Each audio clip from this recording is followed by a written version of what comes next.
making a movie with a plane that doesn't exist. So every time you see the plane, it's a CG shot. It's a visual effects shot. This is the biggest jet that's ever been created. See those huge engines? Mommy helps make them work. We wanted to build a miniature for this, to shoot all of the exterior pieces as a miniature.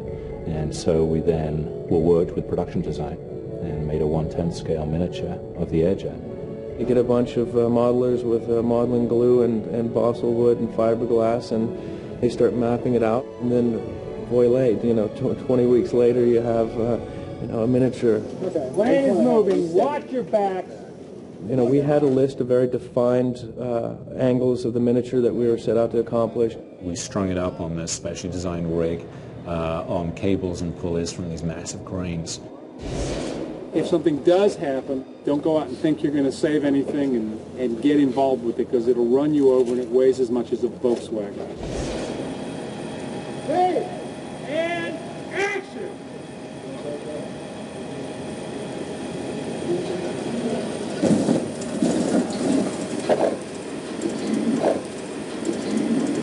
Wait.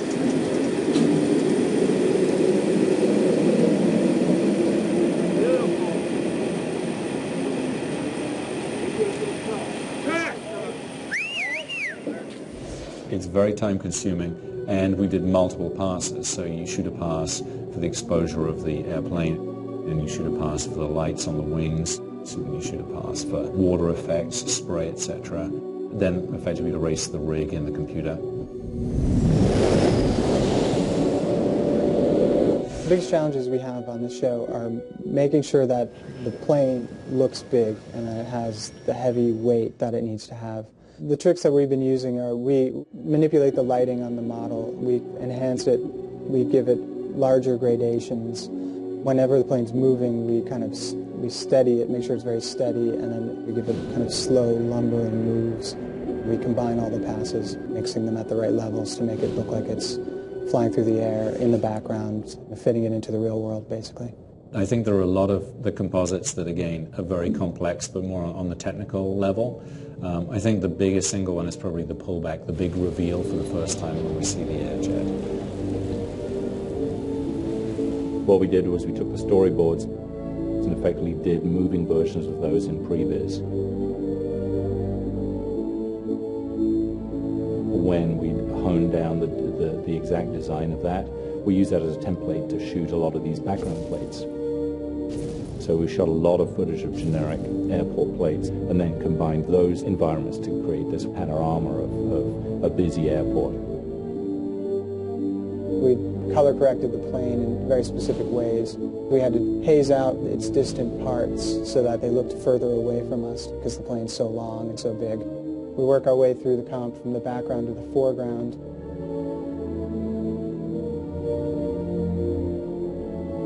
To give more a sense of a depth and more activity in this bustling airport.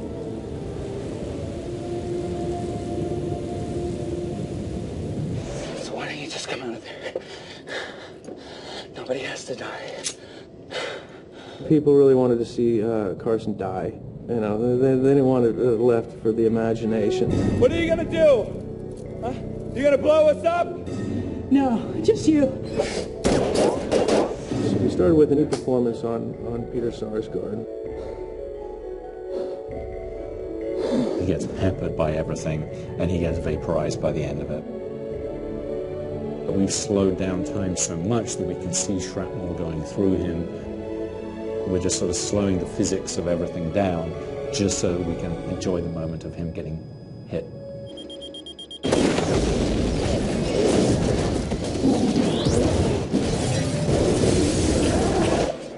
It's whether we need to get a beat more between here and the next hit. The set wasn't built to withstand large explosions of the nature that we were creating, so we effectively made different sections, sort of mock-up pieces of the set that were technically accurate at varying scales.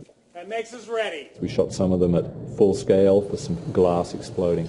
Okay, I need your concentration, I need your discipline, and I need you to focus on keeping yourself safe. Roll camera. Speed! That was big. Rob Hodgson did an amazing job with the fire effects and the nose cone at the end of the film. We shot them at half scale to make the fire appear bigger. Let me tell you what's going to happen here. We create a ball of gas under pressure, we set fire to it, and it rushes through that set, and it comes out to roughly where that set ends. So we're basically looking down the barrel of a flamethrower with the camera.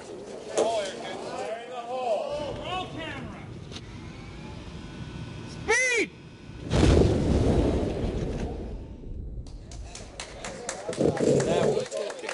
A lot of these things we shot at photosonic speeds, which is the camera's running super fast, so when you play back it comes back in slow motion, to give this sort of ballet of debris and glass and fire coming at you.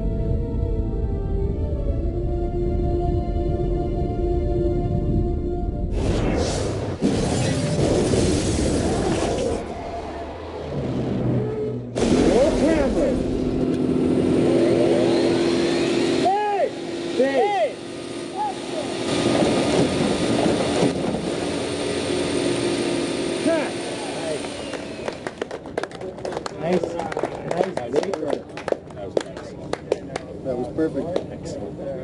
I think ultimately the greatest accomplishment was that you could walk away from this picture, having watched it, and say, what visual effects? It's kind of like the magician's trick. It's not magical, it's not fantasy, it's all reality.